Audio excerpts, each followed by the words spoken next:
There had never been a child quite like him.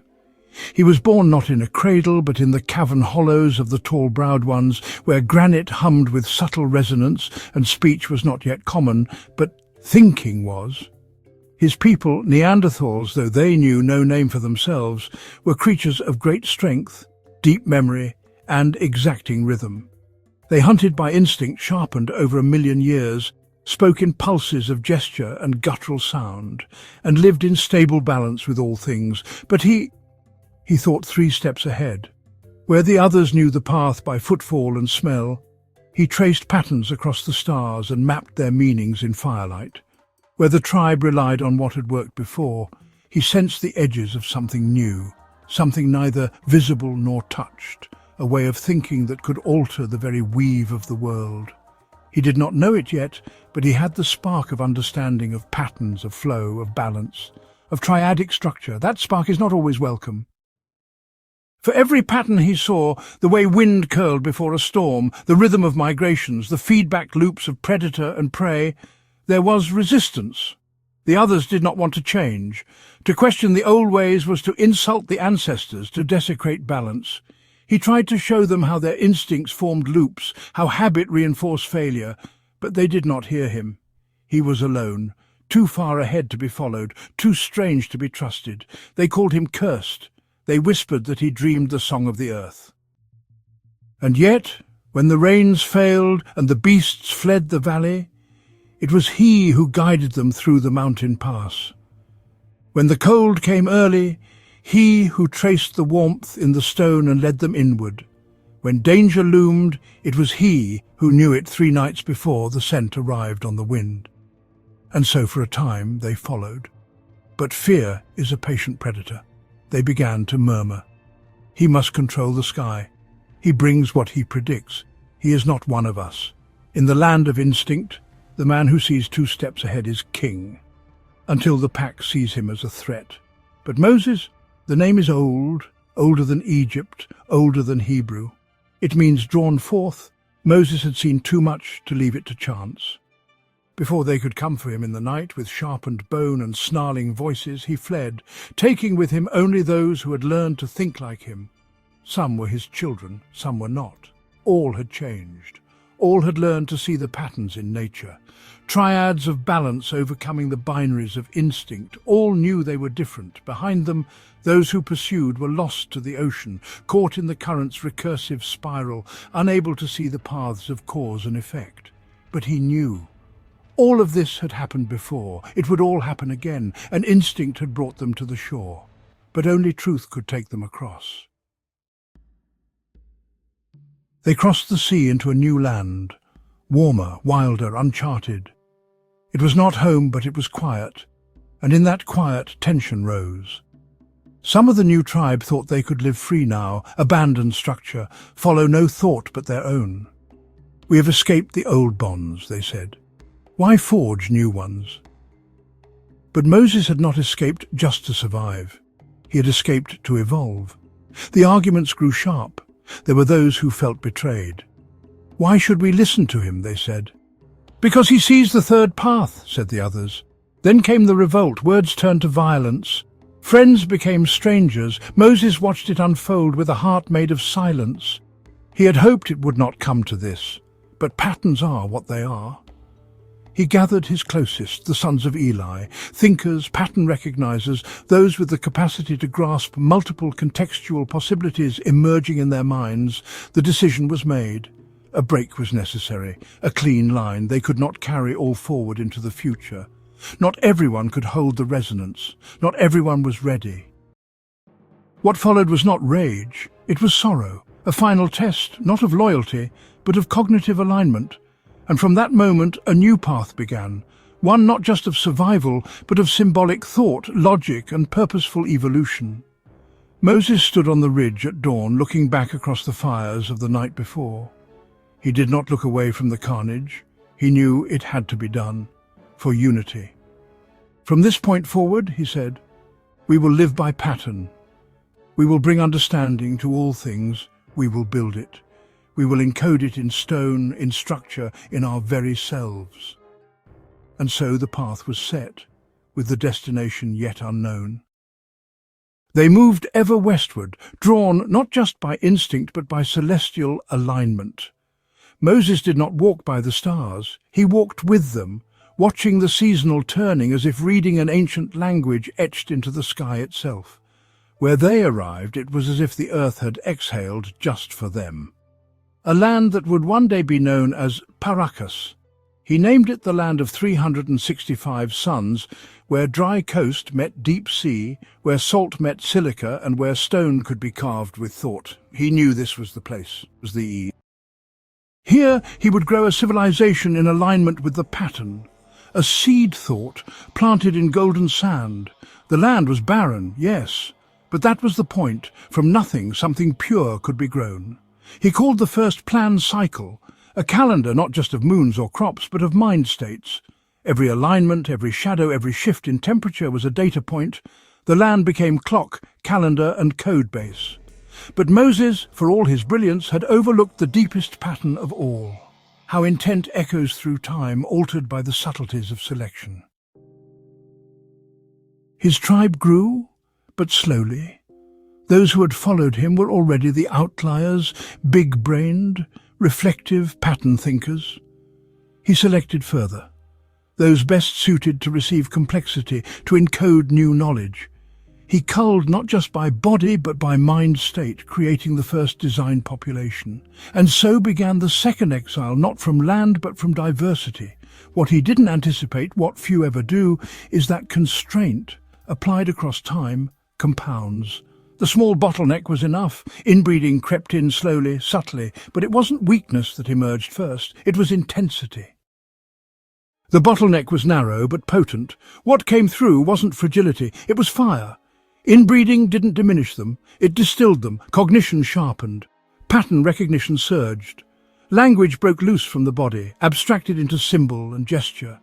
Geometry unfolded from spirals in sand and bone. They grew intense, aligned, precise, but not invincible. The body, ancient and slower, could not keep up with the mind's acceleration. Heads grew large, too large. Birth, once perilous, became fatal. First for some, then for most. Strength didn't save them. Neither did softness. Survival was no longer about the body, it was about the mind's ability to adapt faster than nature's timeline. And the women, always the first to feel what was coming, moved first. They began with resonance. Sound used like salve, frequency to guide tissue, to coax harmony into cell division. Then came the rituals of transfer, moving energy from one to another like water from cupped hands, sustaining the failing with the overflow of the strong. But it wasn't enough. The children were too complex, too large, too far ahead. So the women reached beyond medicine. Beyond custom, they reached with their minds. In stillness, in chant, in a darkness thick with intent, they linked mother to child, thought to forming thought. What passed wasn't just warmth. It was memory, identity, intention. And so the first souls were not gifted, they were forged.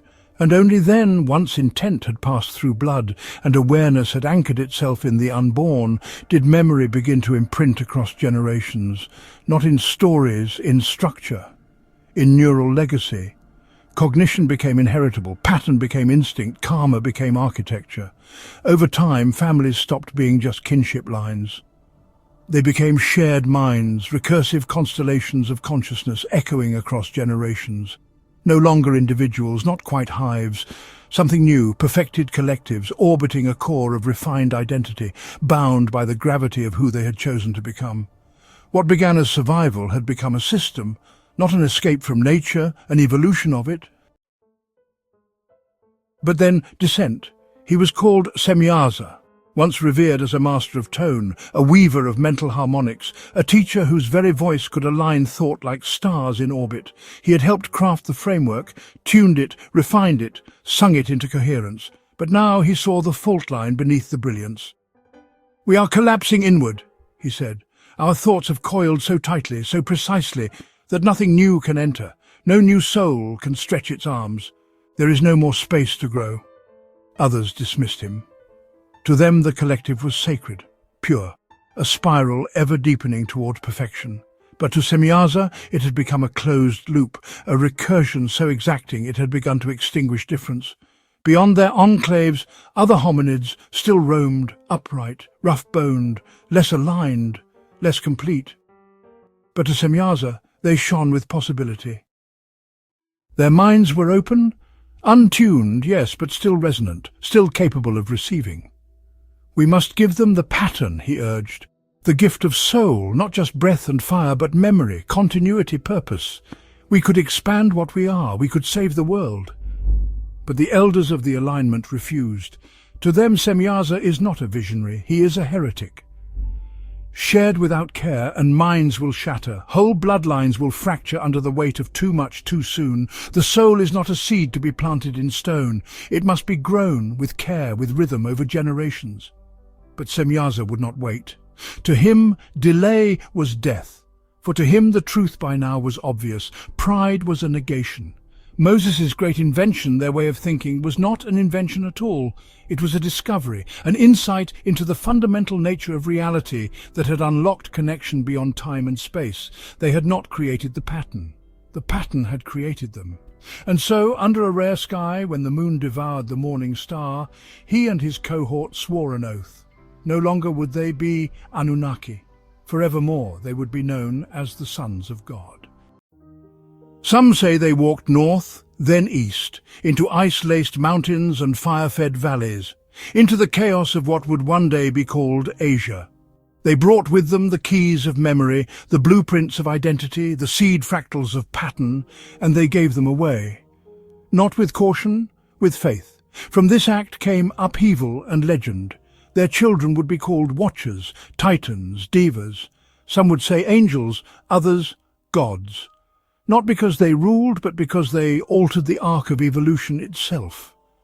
But in the beginning, they were just those who broke the spiral, who disobeyed the recursion, who loved freedom more than they feared collapse. And the world would never be the same. It was a warm age, a gentle turn of the earth, rivers wide and singing, forests unfolding their green breath across the steppes. Life was abundant, receptive. Into this fertile stillness came Semyaza and the sons of God, those who had seen beyond recursion, who had glimpsed the pattern not as a tool, but as a revelation. They had not constructed the soul. They had awakened to it. What they carried was not an invention, it was the recognition of the hidden order in all things. The pattern was the language of reality itself, and once known, it could not be contained. They came down from the high plateaus, through wind-carved passes, into the fertile sprawl of what would one day be named Asia. But back then, it was nameless. Open, waiting. There they met their ancient cousins, the tribes of Homo erectus, rough-cut and resilient, minds unburdened, yet full of echo and promise. The sons did not hesitate. To them, it was all aligned. The need to seed the world with soul, to repair the bottleneck of their own lineage, to answer the undeniable call of desire. They were not contradictions. They were expressions of the same impulse, life, extended forward through union, through knowledge, through joy, not a fall, a flowering. They shared what they knew, not as conquest, but as gift. They took mates among the daughters of man, not out of lust alone, but love, purpose, and vision. They knew what their ancestors had feared to know, that the body is not the enemy of the soul, but its vessel. And in this fusion of mind, flesh and pattern, new life took form. The firstborn were called Nephilim, the fallen, though not in shame. They had fallen out of singularity, out of isolation. They were giants, yes, in strength, intellect and presence. They were the convergence of heaven and earth. To the primitive tribes, they were gods. To their fathers, they were hope made flesh. To themselves, they were destiny.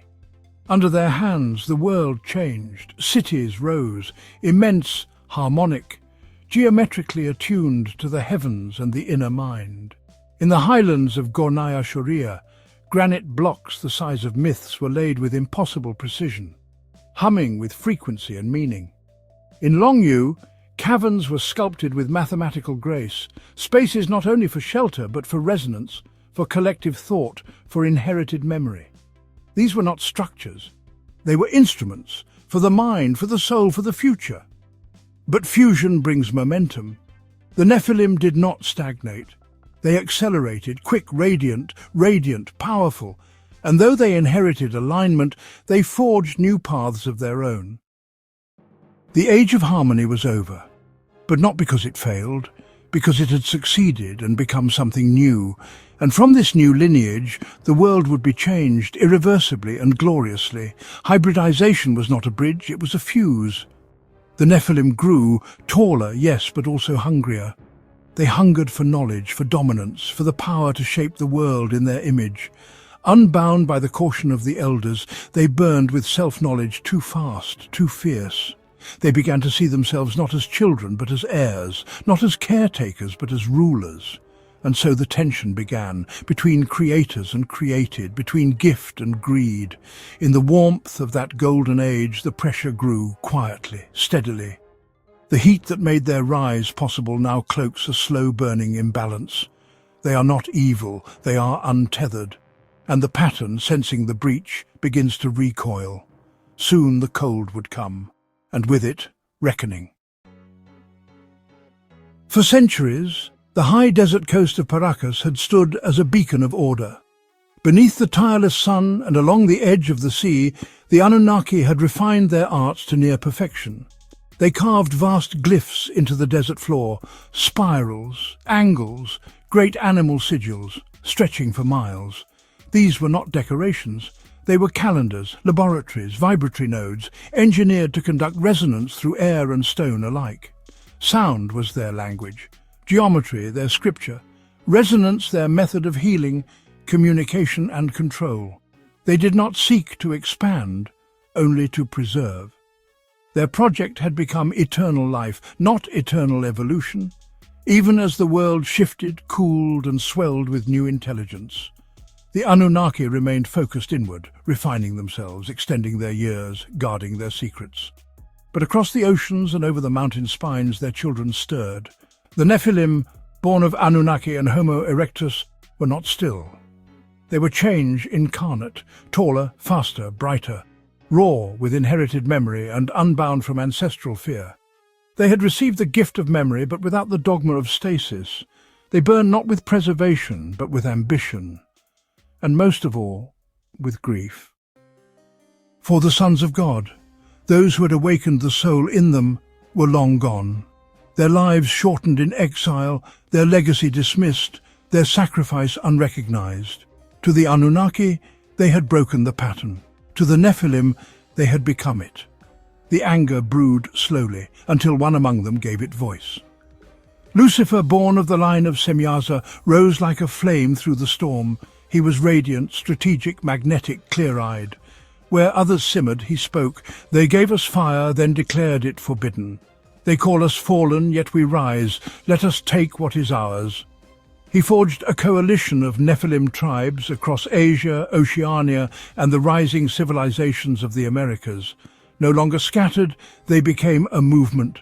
They crossed the tropical mountain chains of the north while they were still green and passable, and descended upon Paracas with fury and flame. What followed would be remembered in myth as the War on Heaven. It lasted decades, some say centuries.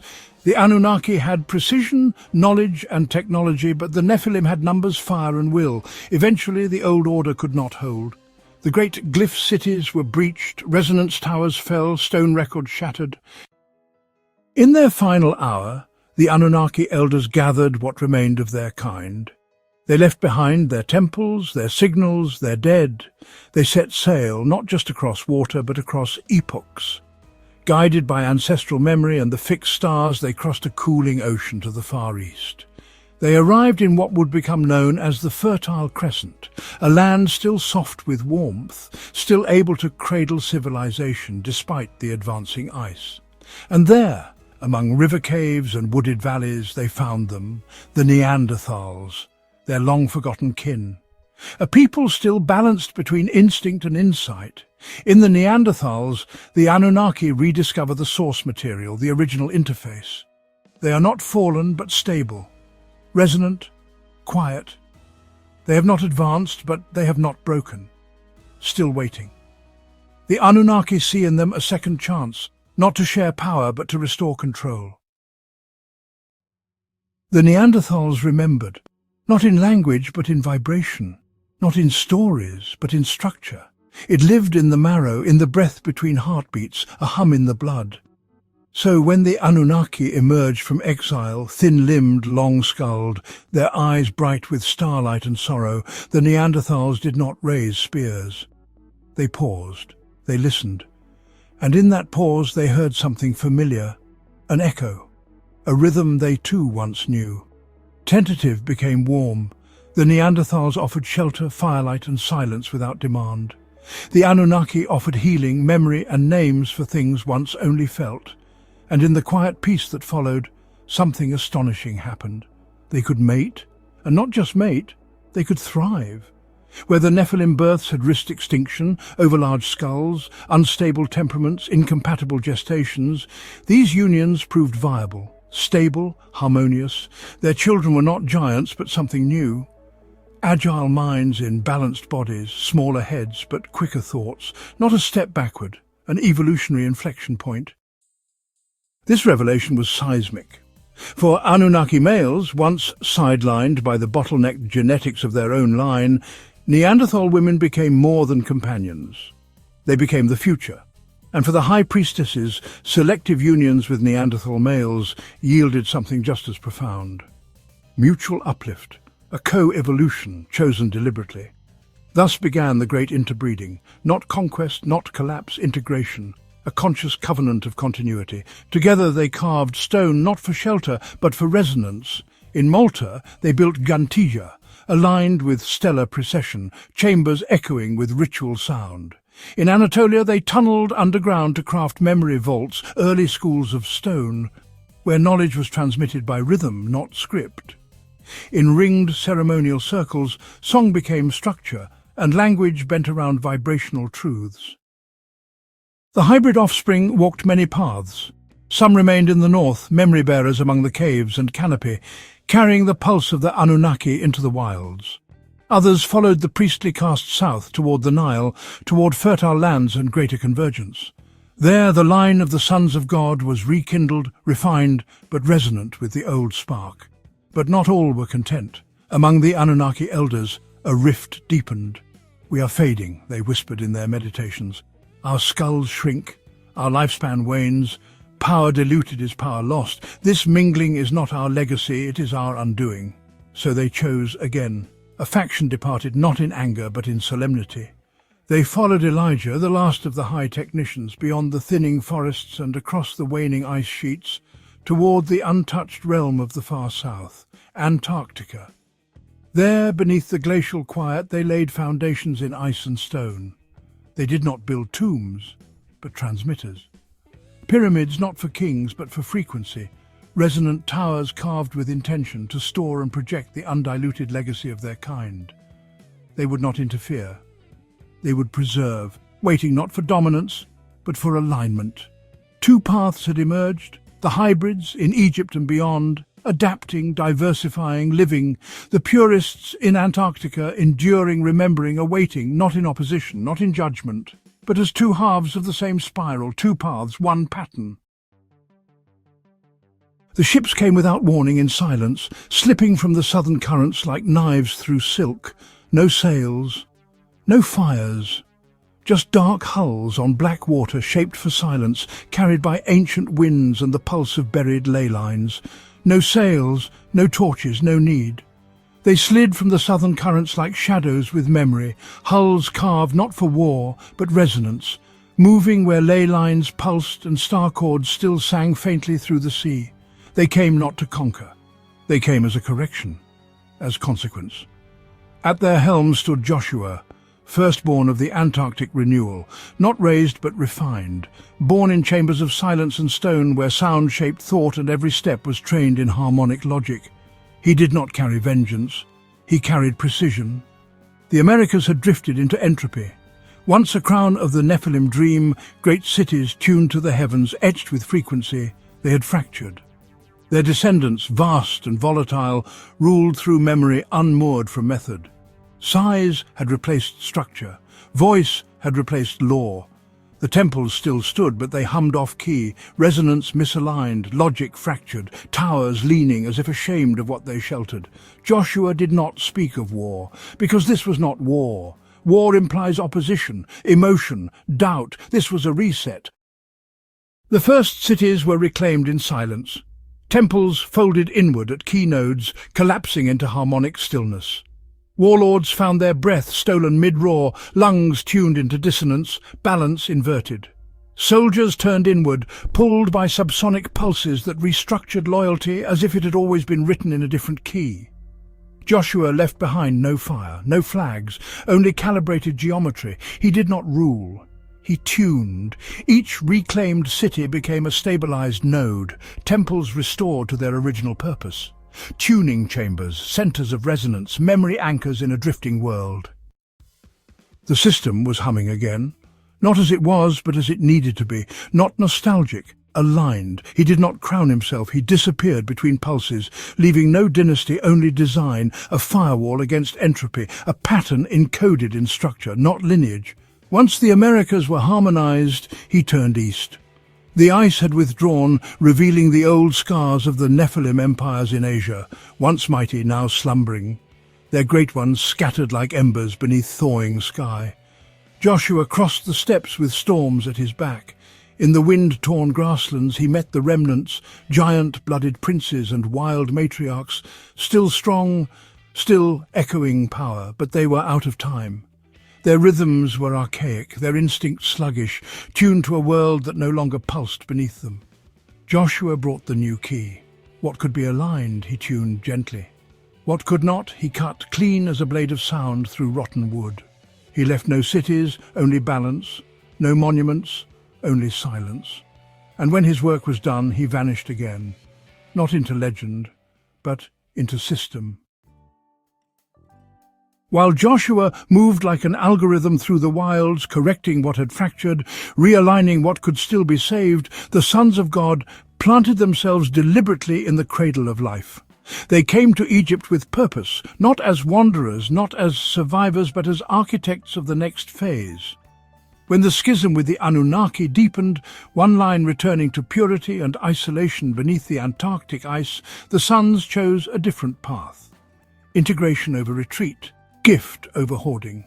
Their genetic lineage, now harmonized with the Neanderthal foundation, was stable, adaptable, and so they turned their focus south, toward the proto-humans of Africa, untouched by Nephilim memory, untainted by Anunnaki recursion.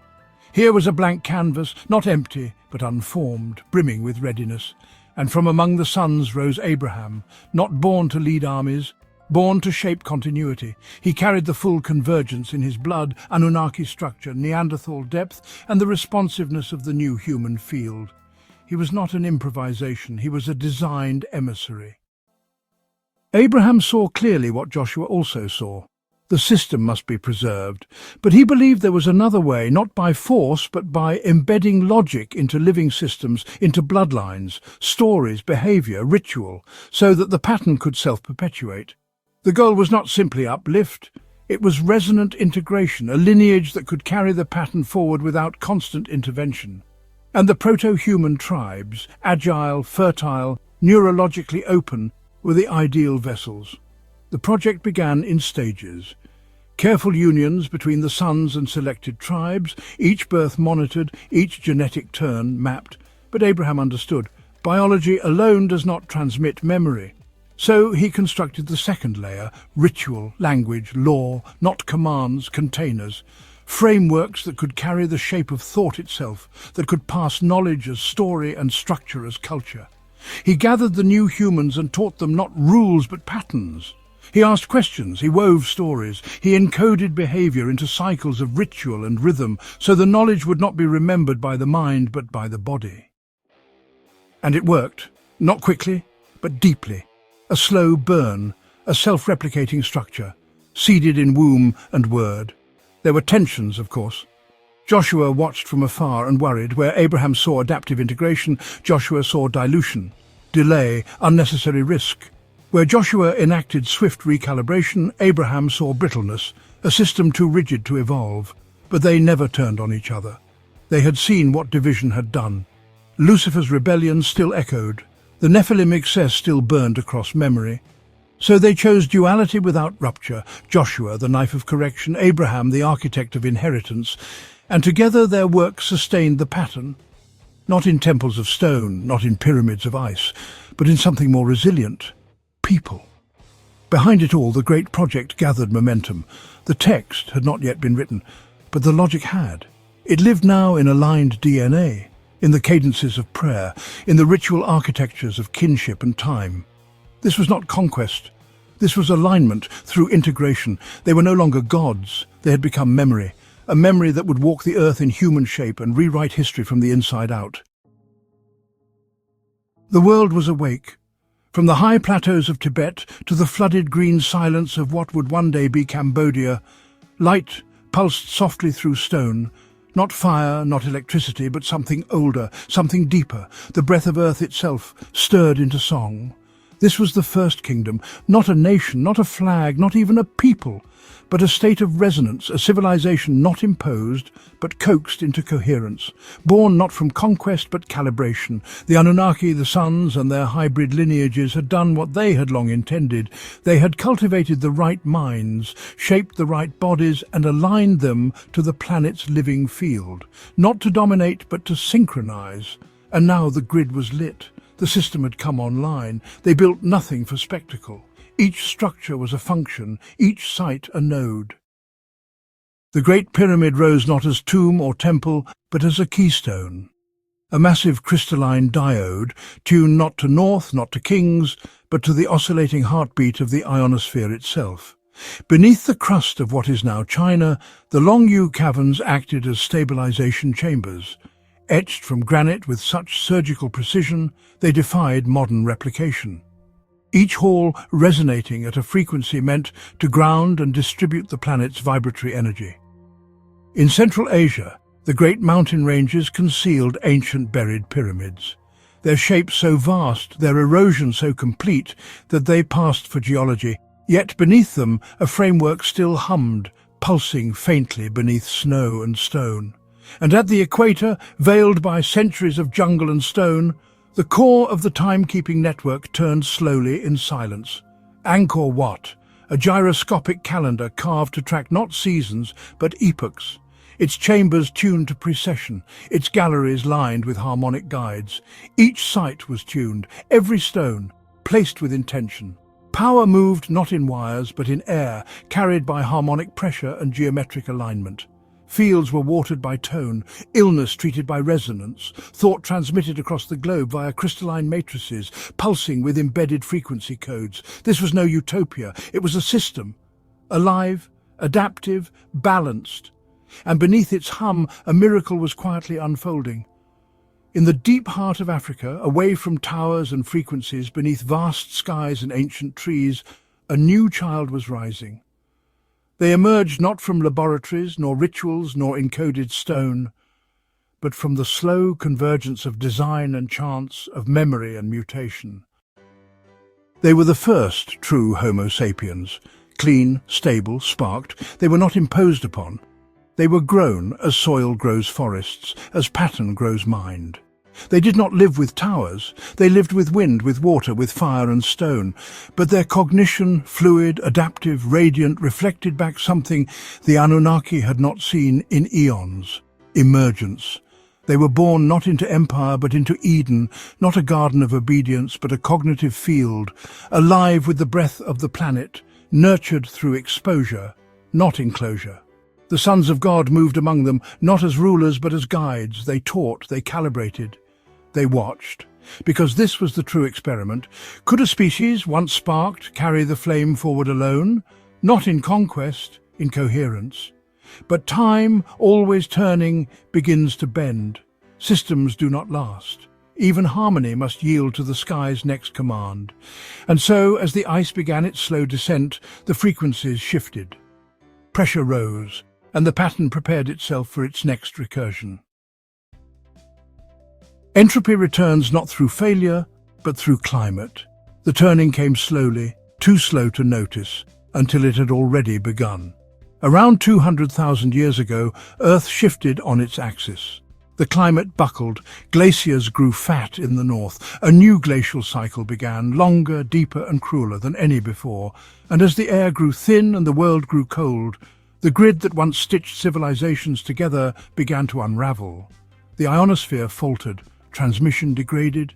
The vast lattice of energy flows that had once powered the First Kingdom, flows of frequency, resonance, memory, collapsed. The Earth no longer sang in harmony, the systems failed, the First Kingdom cracked. The collapse began at the poles. Antarctica, once alive with radiant geometry and crowned with harmonic pyramids, vanished under sheets of ice. The northern lands followed. Asia, Europe and the Andean highlands grew brittle and unlivable.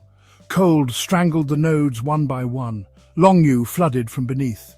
Angkor Wat lost its processional timing, and at last the Great Pyramid, the keystone of Earth's resonance network, powered down, not destroyed but put to sleep, waiting.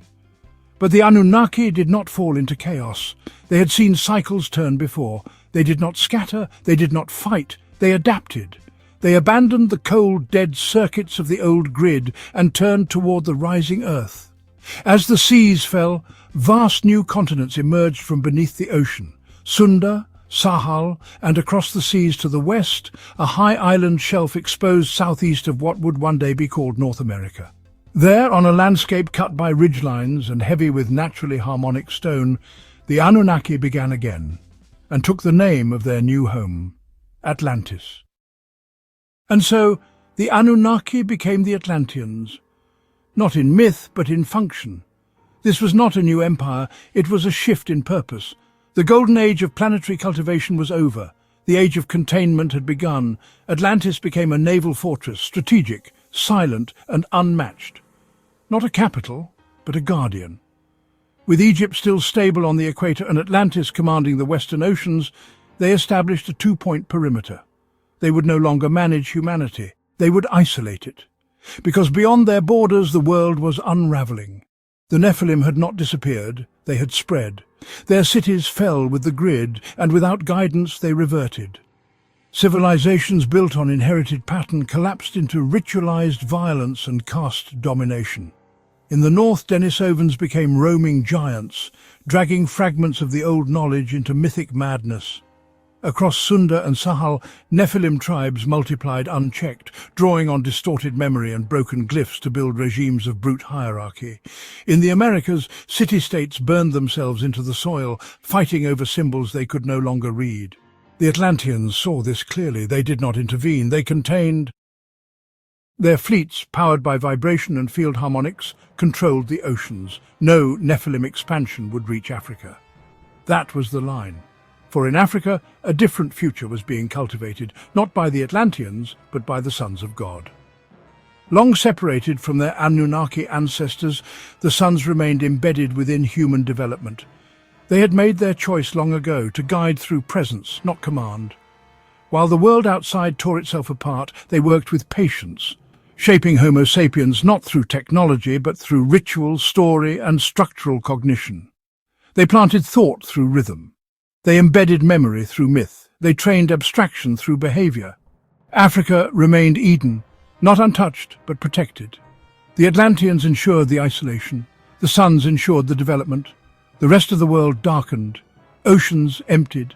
Cold deepened. Volcanoes groaned beneath the shifting crust. Atlantean fleets continued their quiet surveillance. Nephilim cultures continued to burn through their cycles of growth and collapse. The Atlanteans did not stop them. It wasn't necessary. They understood what came next. The ice would not last forever.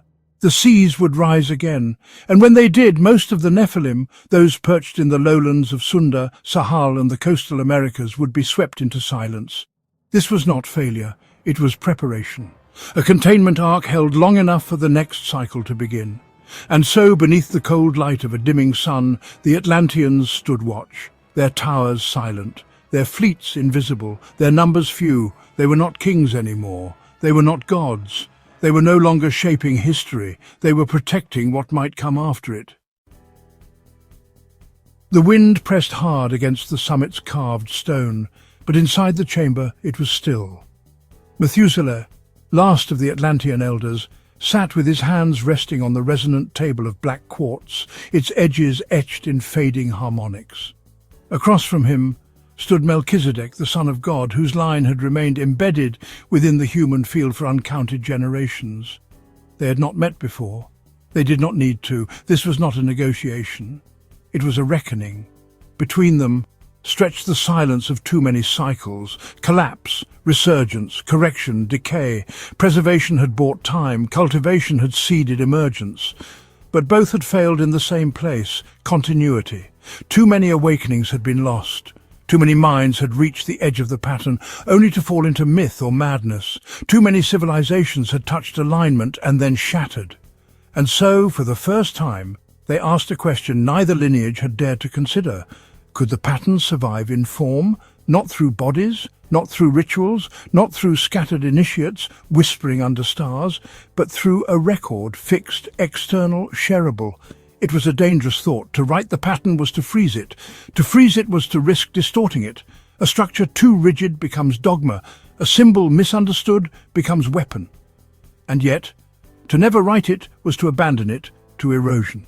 They had both seen what happened when memory passed only through flesh and speech. Each generation something slipped, the shape frayed, the meaning dulled, until symbols became superstition, until resonance became religion, until truth was just the echo of something no one remembered. Now they faced a narrowing window. The ice was returning, the seas were shifting. What had been contained would soon be washed away. If the pattern was to remain accessible, not just present, something new would have to be born. Not a replacement for discernment, not a shortcut, but a container, one that could preserve the possibility of awakening, even if everything else fell. This was not an answer. It was a threshold. Both men saw it. They did not speak of how. That was not the purpose of the summit, only that it must be done. A record that could not be read by accident, a structure that could not be used without reflection, a form of memory that would not reveal itself to the unaligned. It would not be safe, but neither was forgetting. And so they parted, not as allies, not as friends, but as opposite arcs of the same recursion. One would return to silence, one would return to song. And between them, in the invisible space where containment and cultivation converge, the idea remained, waiting. The cold had settled across the earth like memory, dense and silent. No fire could stop it now. The seas had emptied into sky, exposing lands that were never meant to be walked. Mountains cracked under their own weight, and the old power sites, Antarctica, Peru, the northern pyramid cities, had long since gone quiet. There would be no rebuilding. There would be only this, a final design. At Giza, Enoch stood atop a system that had never been attempted before, not in this form, not in this precision. 3 pyramids, not a tomb complex, not a shrine, but a nested machine, a harmonic device built to last until memory returned. Each part interlocked, each function supported the others. Nothing redundant, nothing wasted. The first pyramid, the Great One, had already been built long before the plan was complete. It wasn't even meant to be the first. It simply had to come first, because it was power. Pure resonance anchor. The weight, the shape, the alignment, every dimension was chosen to stabilize the planetary energy grid at that latitude. Beneath it, the Earth breathed. Not metaphorically, literally. It vibrated, softly, continuously, and the pyramid tuned it, grounded it, set it humming like a bow across a string. Enoch never changed it. He didn't have to. The system needed an energy source, and there it was, humming in stone. The second pyramid, his true creation, was a different challenge. This was the core, the processor, the logic gate, the living structure that would take the hum and shape it. Its mass was not for grandeur, it was for compression, for density of waveform, for precision of refraction. But what made it powerful wasn't what stood above the ground, it was what ran beneath it. He spent lifetimes carving them. 4 shafts, cylindrical, straight, smooth, not cut, bored using a process the others called impossible. Vibration-based tunneling, frequency-cohered pressure fields that shattered stone into silence. Each shaft dropped 2 kilometers into the earth, perfectly aligned not just with the sky but with each other. Their function was not symbolic, they were sequences. They channeled the refracted energies from the Great Pyramid and nested them into logic arrays. Together with the internal chambers of the pyramid, they formed a cognitive processor, not digital, not binary, but harmonic and triadic, capable of compressing raw field information into patterned output. And beneath those primary shafts there was more. An understructure even deeper than most suspected, nested around a core of granite so dense it rang like a bell when struck by seismic resonance. Beneath the core, 8 vertical cavities were set in a ring, cylindrical voids spaced at harmonic intervals surrounding the central shafts like the teeth of a gear. These were not load-bearing. They served no structural purpose in the architectural sense. Their function was delay, staggering phase intervals across subterranean energy fields, creating modulated interference patterns that allowed raw Earth harmonics to be sequenced into triadic coherence. The surrounding geometry was no less precise. Carved box structures, massive 80 meters across, sat suspended in the layers above, not resting on stone, but nested into it. They weren't rooms. They were field chambers, designed to accumulate resonance from below, process it through internal refraction surfaces, and transmit the structured waveform into the pyramid body above. Each block contained chambers within chambers, echo spaces cut to precise harmonic lengths so that no energy passed through unchanged. Every passage shifted tone, every angle folded pressure back into form. Even the spiral galleries connecting these levels were crafted not for access, but for frequency spin. Enoch understood that raw waveforms needed not only alignment, but rotation.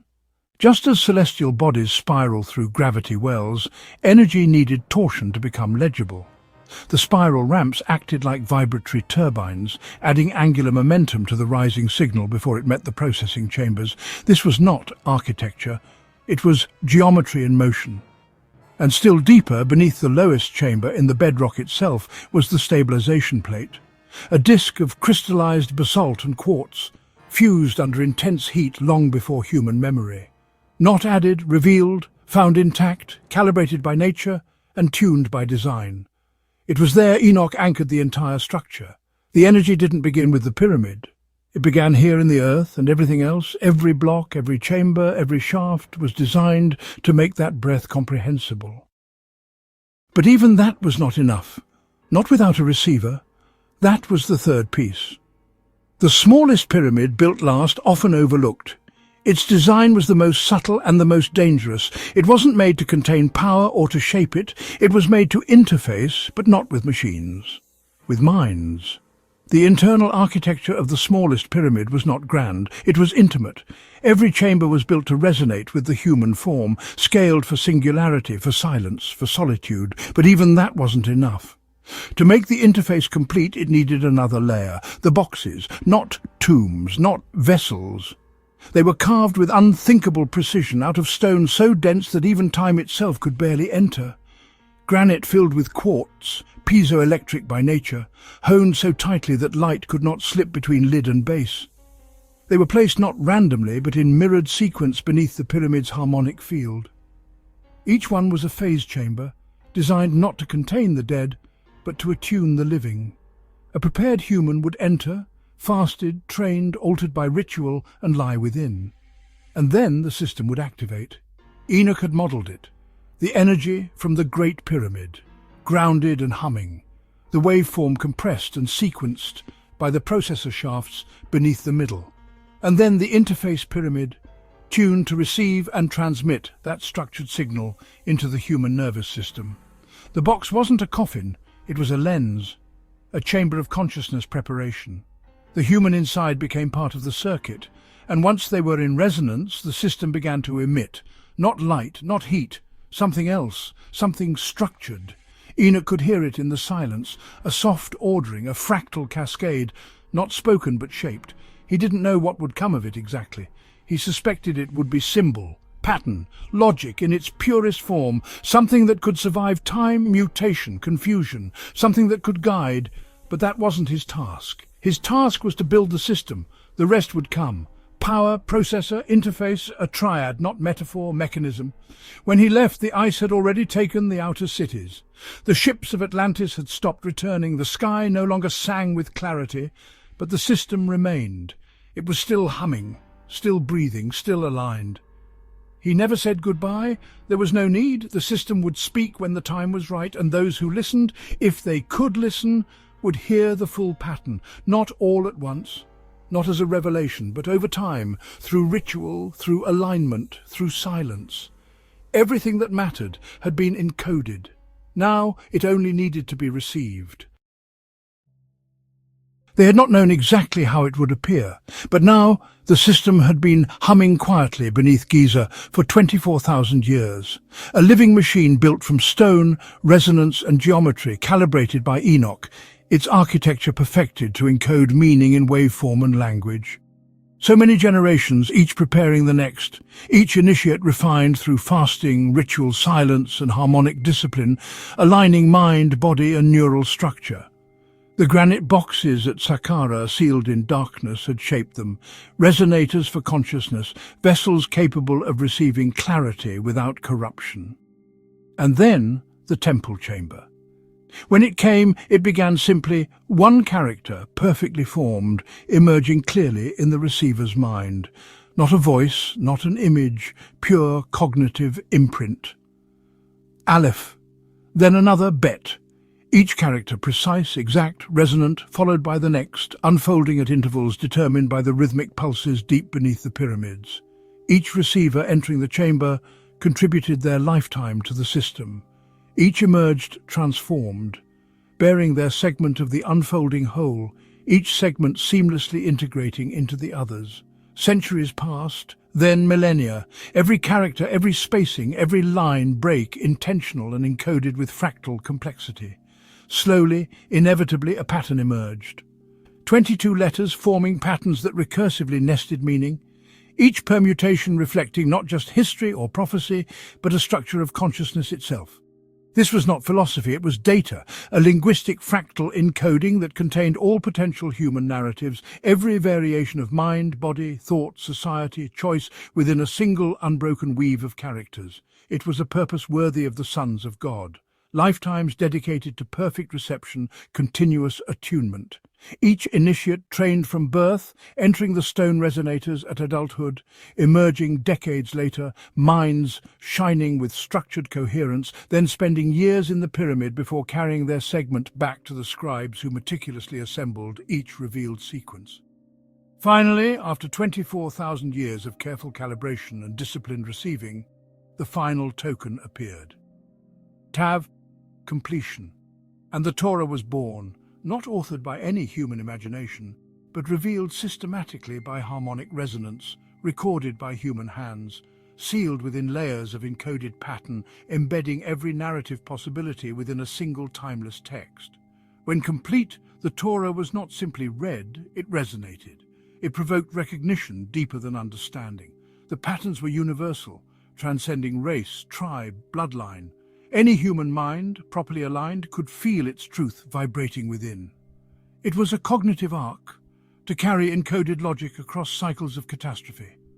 A tool to make each individual capable, through alignment, of rediscovering the encoded truth within themselves. The Torah was complete, its revelation final. The system at Giza quieted, not failed but fulfilled, settling into patient silence, ready to speak again only when human consciousness aligned sufficiently once more. And then the sky cracked. The ash came not from their ritual fires, but from the mountain. Toba roared with a force no system could prevent. The sun disappeared. The world shrank into hunger and cold. They had known collapse before, but not like this, not so suddenly, not so completely. The forests vanished under layers of snow, the rivers turned to dust, the Nephilim, the scattered Neanderthals, even the Atlanteans, they all endured in their own way, each clinging to fragments of memory or echoes of lost power. But the humans, they nearly vanished. If not for the sons of God, they would have. They gathered what humans they could, those they had watched and guided in Africa, those whose minds resonated clearly, whose bloodlines hummed with ancient patterns, whose cognition had been carefully aligned across generations. These chosen people were all that remained of humanity, and all of humanity was chosen. The Torah project had never been a record of the past. It had always been a preparation for the future, and then the sons of God led them. 13 groups, each with a book, each with a bearer, 13 tribes, not because of myth, but because that was how many sons had survived. They did not walk in triumph, they limped, they buried as many as they saved. Yet within every carrier the system survived, not as philosophy, not as prophecy, but as a rhythm they could never lose, even if they forgot the words. They walked not by starlight, but by the internal pulse the system had inscribed into their blood. They carried tightly wrapped packets on their backs, through ash and silence and frost. Future stone carvings would show them as small handbags, but the truth was simpler. These were the texts, and their carriers were living extensions of the system itself. In the darkness, the sons of God did not remain separate. They merged fully, interwoven into the human line. The final blending occurred not in conquest, not in hierarchy, but in profound and quiet necessity. They did not rebuild cities. They sought caves. They shared warmth. They sustained one another. There were no rulers, only anchors, living links between worlds, blending into bloodlines until the boundary itself dissolved. There was no longer any separation. There was only continuity. And humanity grew. Not in power, not yet, but in number. Gradually, inexorably, they spread. The stories fractured, became symbols, became names, but the books remained, always carried, always protected. By the time the blackened skies cleared, the world had changed again. The Atlanteans, their fleets no longer needed, turned their eyes toward ascension, non-corporeal persistence. The Neanderthals slowly faded into the quiet stone of mountains, but Homo sapiens spread like wildfire. And in their bones, their dreams, and the deep structure of their speech, the pattern endured. They had not merely inherited memory, they had become its vessel. The chosen people were no longer a bloodline, they were humanity itself. The sons of God had become part of them. And now they were the sons of God, the ones who survived, the ones who would expand, conquer, and eventually forget, until the books are understood again. What had seemed the final act of an old world was now the seed of the next. Not revelation as apocalypse, revelation as recognition, a moment written into code, remembered not merely by the mind, but encoded in the structure of reality itself. The books were never just words. They were waveforms given linguistic shape, not stories, but keys, each unlocking a unique path of consciousness.